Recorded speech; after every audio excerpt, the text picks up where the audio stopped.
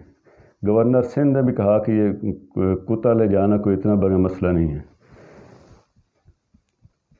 حکمران طبقہ کے کتے صرف لینڈ کروزر ہی نہیں، ہیلی کاپٹر میں بھی سفر کرتے ہیں۔ کیا یہ ہے ریاست مدینہ جس کا جناب وزیر اعظم صاحب آپ بار بار ذکر کرتے ہیں؟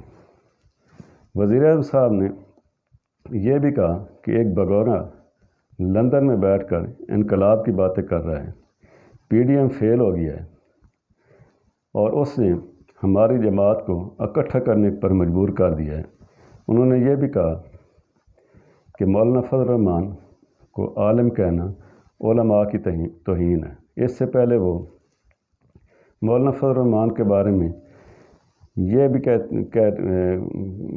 انہوں نے کہا تھا کہ انہوں نے اربوں روپے کی جائیداد بنائی ہے، آج بھی انہوں نے اس کا ذکر کیا ہے۔ اور پہلے انہوں نے یہ کہا کہ انہیں نیب کے سامنے سرنڈر کرنا ہوگا، اب وہ کہتے ہیں کہ انہیں فارن فنڈنگ کا حساب دینا ہوگا۔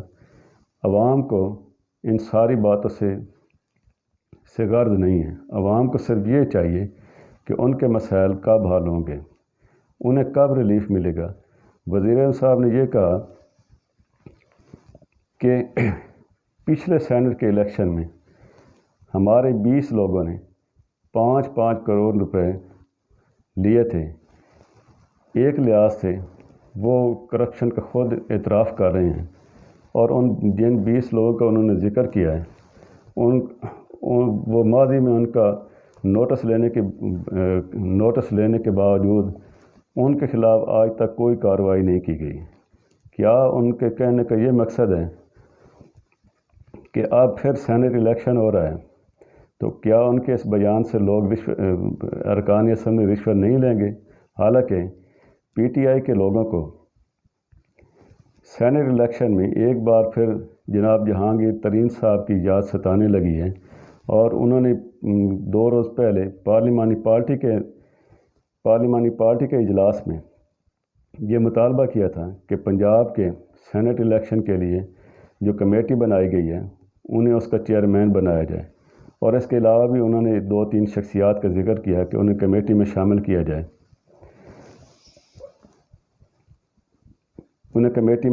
جائے۔ تو آخر انہوں نے ایسا مطالبہ کیوں کیا ہے؟ کیا وزیر اعظم صاحب نے پرویز الہی کو جو ٹاسک دیا ہے سینٹ الیکشن کے لیے، کیا وہ اس لیے دیا ہے کہ انہیں خوف ہے کہ لوگ پیسے لے کر دوسری پارٹی کو ووٹ نہ دے دیں، اور انہیں یہ ٹارگٹ دیا گیا ہے اسپیکر پنجاب اسمبلی جناب چودھری پرویز الہی صاحب کو کہ وہ کسی طریقے سے سینٹ کی تمام سیٹیں بلا مقابلہ سینٹ کی تمام سیٹوں پر بلا مقابلہ لوگوں کو منتخب کروائیں۔ آخر حکومت کو ایسا کیا خطرہ ہے کہ وہ سینٹ کا الیکشن شو آف ہینڈ کے ذریعے کرانا چاہتی ہے، جس کے لیے انہوں نے سپریم کورٹ میں ریفرنس دائر کرایا، جس کے لیے قانون سازی کی کوشش کی جا رہی ہے، جس کے لیے اپوزیشن سے کہا جا رہا ہے کہ وہ اس کے سلسلے میں قانون سازی میں تعاون کریں۔ عوام کو ان ساری باتوں سے کوئی غرض نہیں ہے۔ وزیر اعظم صاحب کو آپ کو 20 یا 30 سالوں کا وقت نہیں ملے گا، جس کا آپ 2-3 مرتبہ ذکر کر چکے ہیں۔ عوام اپنے مسائل کا حل چاہتے ہیں، عوام کو سہولیات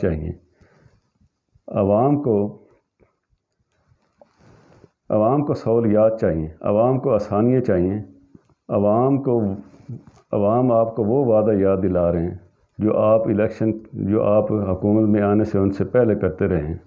امید ہے آپ اپنے وعدوں کو پورا کرنے کے لیے عملی اقدام اٹھائیں گے۔ اجازت دیجیے، اللہ حافظ۔